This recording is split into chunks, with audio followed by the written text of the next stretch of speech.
ஏ ஐயாமாரே, தம்பிமாரே, அக்காமாரே, தங்கச்சிமாரே, ஐயாமாரே, ஆச்சிமாரே, குட்டி குட்டி பிள்ளைங்கமாரே, நம்ம குளத்தங்கர பிள்ளையார் கோவில் வாசல்ல உங்களை சந்தோஷப்படுத்த நாங்க கூத்தாட போறோம்.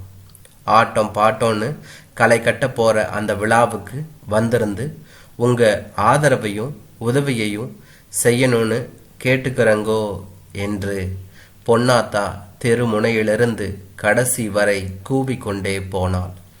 பின்னாடியே உடுக்கையை அடித்தபடியே கண்ணுசாமியும் சென்றான். கிராமத்தில் தெருக்கூத்தை ரசித்து பார்ப்பார்கள், தகுந்த மாதிரி உதவியும் செய்வார்கள். நகரத்தில் வாழ்வோரைப் போல பெரிதாய் செலவு செய்யவோ பொழுதுபோக்கவோ இயலாத கிராமத்து ஏழைகளுக்கு தெருக்கூத்துதான் பெரிய கலைவிழா என்று கூட சொல்லலாம். பிள்ளையார் கோவில் வாசலுக்கு அனைவரும் கிளம்பி வந்திருந்தார்கள். சற்று நேரத்துக்கெல்லாம் கூட்டம் கட்டுக்கு அடங்காமல் திமிரி நின்றது என்று தான் சொல்ல வேண்டும்.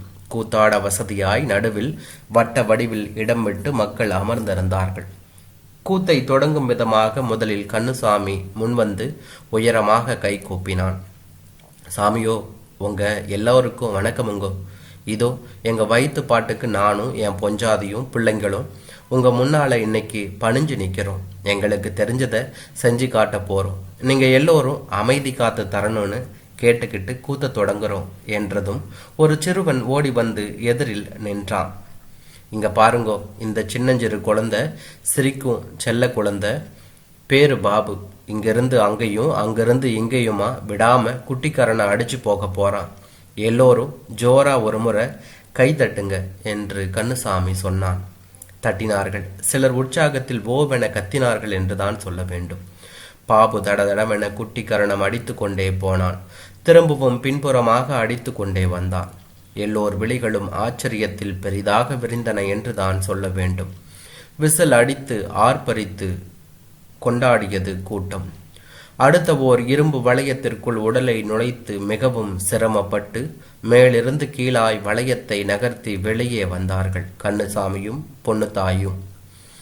வளையத்திற்குள் மாட்டிக்கொண்ட இருவர் உடம்பும் வலி தாங்காமல் துடிக்கும் துடிப்பை முகபாவனையில் வெளிப்படுத்தினார்கள் என்று தான் சொல்ல வேண்டும். அடுத்து ஒரு டப்பாங்குத்து நடனம். கையை ஆட்டி காலை ஆட்டி அவளுக்கு தெரிந்ததை ஆடி முடித்தாள் பாபுவின் தங்கை கோகிலா. அடுத்து தீப்பந்தம் ஏந்தி உடல் முழுவதும் தீயால் சுட்டு கொண்டான் கண்ணுசாமி. தீயின் சூட்டால் துடிக்கும் பாவனை தகுந்தாற் போல ஒரு சோக பாடல். தீயின் சூட்டால் உடம்பு முழுவதும் கருப்பு கோடுகள். கூட்டம் மெய் சிலிர்த்து நின்றது. பெண்களில் சிலர் கண்ணீர் விட்டு அழுதார்கள். விசிலும் கைத்தட்டலும் ஆறாவரித்தது என்றுதான் சொல்ல வேண்டும். நிகழ்ச்சி முடிக்கும் தருவாயில் நடுவில் ஒரு துணியை விரித்தான் கண்ணுசாமி என்றுதான் சொல்ல வேண்டும்.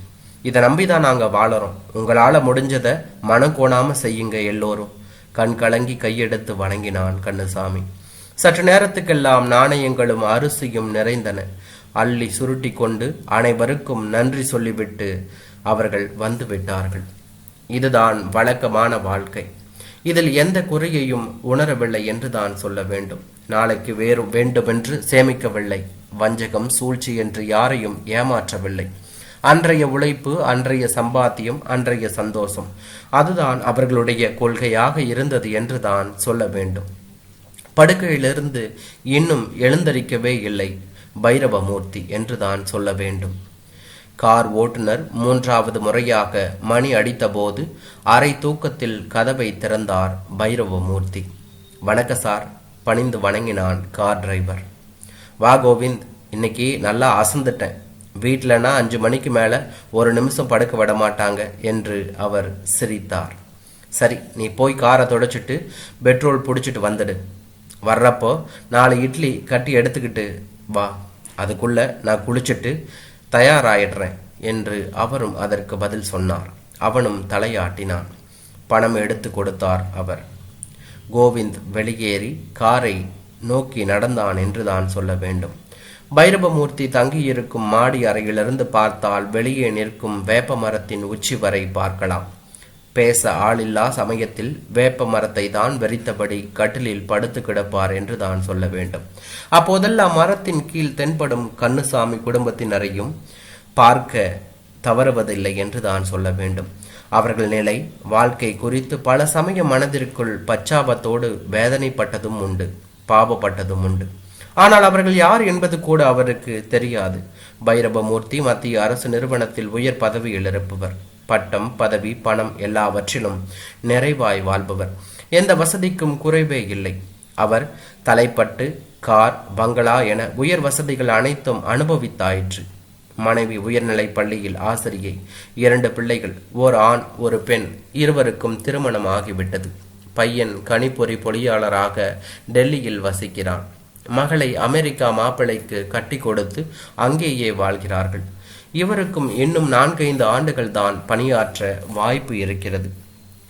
வாழ்க்கையில் எல்லாம் இருந்தும் பணியின் காரணமாக இவர் தஞ்சாவூரிலும் மனைவி கோயமுத்தூரிலும் பிள்ளைகள் 2 ஆளுக்கு ஒரு திசையில் நாட்களை நகர்த்தி கொண்டிருக்கிறார்கள் என்று தான் சொல்ல வேண்டும். விடுமுறையில் இவர் கோயமுத்தூர் சென்று மனைவியை பார்ப்பதோடு சரி, மற்ற எல்லாமும் தொலைபேசியில்தான்.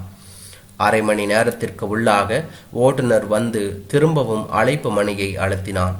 இவர் மீண்டும் திறந்தார். இட்லியை பிட்டு விழுங்கிவிட்டு காரில் வந்து ஏறினார்.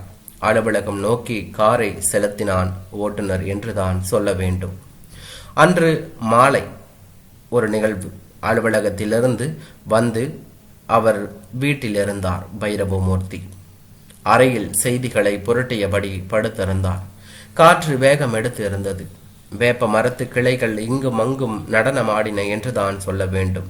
வானம் கருக்களிட்டும் கும்மாளமிட்டும் இடித்து கொண்டிருந்தது. சற்று நேரத்திற்கு எல்லாம் பொடு பொடுவென தூறல் போட தொடங்கிவிட்டது என்றுதான் சொல்ல வேண்டும். தூறலும் சாரலும் சேர்ந்து ஜன்னல் வழியே உள்ளே சிதறின. மழை வலுத்து விட்டது என்றுதான் சொல்ல வேண்டும். அடிக்கட்டும், நல்லா அடிக்கட்டும், எவ்வளவு வெயில் என நினைத்தபடியே ஜன்னலை சாத்த போனவருக்கு பகீர் என்று இருந்தது என்று தான் சொல்ல வேண்டும். ஓர் ஓட்டை குடையில் ஒண்டியபடி மரத்துக்கு கீழேயே நின்றிருந்தார்கள் கண்ணுசாமி குடும்பத்தினர் என்று தான் சொல்ல வேண்டும். குழந்தைகள் 2 குளிரில் நடுங்கியது. இவருக்கு என்ன செய்வது என்றே புரியவில்லை. என்ன சொல்லி அழைப்பது என்றும் அவருக்கு ஒன்றுமே தெரியவில்லை என்று தான் சொல்ல வேண்டும். ஹலோ ஹலோ என்று அவர் கத்தினார். மழையின் சத்தம் கூடுதலாய் இருந்தது. காதில் விழ வாய்ப்பே இல்லை. யோசித்தார். பின்பு 2 முறை வேகமாக கையை தட்டினார் என்று தான் சொல்ல வேண்டும். கண்ணுசாமி திரும்பி பார்த்தான். இவர் கூப்பிட்டு கொண்டிருந்தார். இங்க வாங்க, இங்க வாங்க, குரலும் சைகையிலும் அழைத்தார் என்று தான் சொல்ல வேண்டும். கண்ணுசாமி தங்களை அழைப்பார் என்கின்ற நம்பிக்கை இல்லை. சுற்றும் முற்றும் அவன் வேகமாக பார்த்தான். உங்களைத்தான், வாங்க என்று மீண்டும் சொன்னார். தயங்கினான் கண்ணுசாமி. ஒன்னும் நினைக்காம வாங்க, மழை விட்டதும் போயிடலாம் என்று இவர் மீண்டும் ஒரு முறை சொன்னார். பிள்ளைகளை இழுத்து கொண்டு மூட்டையை தூக்கியபடி வேக வேகமாக ஓடி மாடியின் மேலேறி அறை ஓரமாக நின்றார்கள். உள்ள வாங்க சும்மா என்று அவர் மீண்டும் ஒரு முறை சொன்னார். வேணாம் சாமி, இதுவே போதும் என்று அவனும் சொன்னான். யோ வாயா, உள்ள வந்து நில்லு என்று சொன்னார். உள்ளே போய் கதவருகே நின்று கொண்டார்கள். பைரவமூர்த்திக்கு கொஞ்சம் நிம்மதியாக இருந்தது. சற்று நேரத்துக்கெல்லாம் மழை விட்டுவிட்டது. சற்றும் தாமதிக்காமல் அவர்கள் கிளம்பி விட்டார்கள். போகும்போது கண்ணுசாமி தான் சொன்னான் அவரிடம், மழைன்னு போய் ஒதுங்கினா விரட்டி அடிக்கிற உலகத்துல எங்களையும் மனுஷங்களா மதிச்சு ஒதுங்க இடம் கொடுத்திருக்குங்களே, நீங்க நல்லா இருக்கணும் சாமி என்று அவன் சொன்னான். அவர்களும் போய்விட்டார்கள். பைரவமூர்த்திக்கு மனசு என்னவோ ரொம்பவும் சங்கடப்பட்டது. எத்தனை வகையான மனிதர்கள், எத்தனை வகையான வாழ்க்கை, நமக்கெல்லாம் படுக்க ஓர் இடம் இருக்கு, பாவம் அவர்கள் எங்கு போய் தங்குவார்கள் என்று இவருக்கு தோன்றியது. இரவு முழுவதும் அவர்கள் நினைவாகவே இருந்தது. மலையில் ஒண்டிக்கொண்டு நின்ற காட்சி மீண்டும் மீண்டும் வந்து அவரை துன்புறுத்தியது என்று தான் சொல்ல வேண்டும். மறுநாள் அடித்த வெயிலில் தரை காய மாலையே வேப்ப மரத்தடிக்கு திரும்பவும் வந்திருந்தார்கள் அவர்கள் குடும்பத்தினர். அறையிலிருந்து பைரவமூர்த்தி பார்க்கவும் உள்ளே என்னவோ செய்தது. வெளியே வந்து கைத்தட்டி மீண்டும் கூப்பிட்டார். கண்ணுசாமி தான் பார்த்தான். கைத்தட்டி அழைக்க நேற்றைய விசுவாசத்தில் உடனே எழுந்து ஓடினான். எதுவும் செய்தீங்களா என்று கேட்டான். நேற்று எங்கே போய் படுத்தீங்க என்று கேட்டார். பஸ் ஸ்டாண்டுக்கு போயிட்டோம் சாமி என்று அவன் மீண்டும் சொன்னான். ஏயா இப்படியெல்லாம் இருக்கீங்க? நாடோடியா தெருவிலேயே எத்தனை காலத்துக்கு வாழ்வீங்க? உங்கள் பிள்ளைங்களை நினச்சி பார்த்தீங்களாயா நீங்கள்? மெதுவாக தான் பேச்சை ஆரம்பித்தார். சற்று நேரத்துக்கு எல்லாம் பைரவமூர்த்தி அவர்களை நினைத்து வேதனையின் உச்சத்தில் இருந்தார் என்றுதான் சொல்ல வேண்டும். என்ன பண்றது சாமி, ஆண்டவன் விதிச்சது, அவ்வளவுதான் என்று இவன் பதிலும் சொன்னான். கூத்தாடி, வாழுங்க, தொழில குறை சொல்லல, ஆனா வாழ்றதுக்கு ஒரு வீடு வேணும்ல. வெயிலோ மழையோ ஒண்டிக்கு அதாய ஆதாரம். அதை விட்டுட்டு இப்படி நாடோடியாவே வாழ்றதெல்லாம். அவர் முடிப்பதற்குள் இவன் முந்தி கொண்டான் என்றுதான் சொல்ல வேண்டும். சாமி, நீங்க தப்பா நினைக்கலனா ஒன்னு கேட்பேன் சாமி என்று அவன் அவரிடம் கேட்டான். பைரவமூர்த்தி சிரித்து கொண்டான். கேளு என்று சொன்னார். இவ்வளோ நல்ல மனுஷனா இருக்கிற உங்களுக்கு குடும்பம் குடித்தனம் இல்லையா? இப்படி தனியா இருக்குங்களே என்று அவன் கேட்டான். இவர் வேகமாக சிரித்தார். எனக்குன்னு ஒரு குறைச்சலும் இல்லை. பெரிய பங்களா, காரு, போதுமான சொத்து சுகம், மனைவி, மக்கள் எல்லாம் இருக்கு. வேலைக்காக இப்படி வந்து கிடக்க வேண்டி இருக்கு என்று அவர் சொன்னார். திரும்பவும் அவர் சிரித்தார். சரி, நான் ஒன்று சொல்றேன், கேப்பியா என்று பைரவமூர்த்தி சொன்னார். சொல்லுங்க சாமி என்று அவனும் சொன்னான்.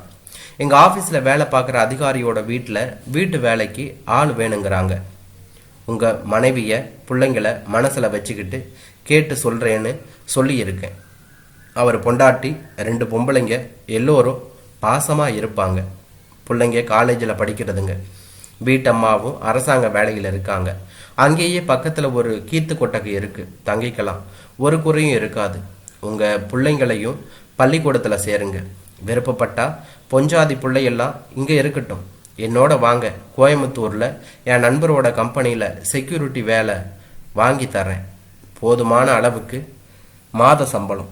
மாசம் ஒரு முறை வீட்டுக்கு வந்துட்டு போகலாம் என்று சொன்னார். சொல்லி கொண்டிருக்கும் போதே பதட்டமாக எழுந்தான் கண்ணுசாமி என்றுதான் சொல்ல வேண்டும். என்ன சொல்றீங்க என்று அவன் கேட்டான். பதட்டப்படாதையா, உன் குடும்பம் நல்லா இருக்குன்னு தான் சொல்றேன். அன்னைக்கு மழையில நனைஞ்சி உன் பிள்ளைங்க நடுங்கினப்போ எவ்வளவு கஷ்டமா இருந்துச்சு தெரியுமா என்று இவரும் சொன்னார். பைரவமூர்த்தி அவனையே பார்த்தும் கொண்டிருந்தார். பைரவமூர்த்தி சொல்வதையெல்லாம் அவன் கொஞ்சமும் பொருட்படுத்துவதாக இல்லை என்றுதான் சொல்ல வேண்டும். ஏன் சாமி, என்ன சொல்றீங்க நீங்க? பழைய சோத்தை தின்னாலும் பொண்டாட்டி கையால வாங்கி பிள்ளைங்களோட உட்கார்ந்து சாப்பிட்றதுல தனி ருசி சாமி. அன்னன்னைக்கு கூத்தாடி சம்பாதிச்சதுனாலும் புள்ள பொஞ்சாதியோடு சேர்ந்து சிரிச்சு ஒன்னா சாப்பிட்டு தூங்கி வாழ்ற இதுல ஒரு சுகம் இருக்கு சாமி. எல்லோருக்கும் கிடைக்காது சாமி இது. எவ்வளோ காசு பணம் இருந்தாலும் புருஷன் ஒரு பக்கம் பொஞ்சாதி ஒரு பக்கம்னு வாழ்றது ஒரு வாழ்க்கையா சாமி? பைரவமூர்த்தி அதிர்ந்தும் வியப்பாய் பார்த்தார். என்ன இருந்தாலும் கண்ட ஓட்டல்ல தின்னு ஒண்டிக்கட்டையா இந்த அறையில அனாதையா கல்லு மாதிரி படுத்திருக்கிற நீங்க ரொம்பவும் பாவம் சாமி. உங்களை நினைச்சா மனசுக்கு கஷ்டமா இருக்கு. பைரவமூர்த்திக்கு பொட்டில் ஓங்கி அடித்த மாதிரி இருந்தது என்றான்.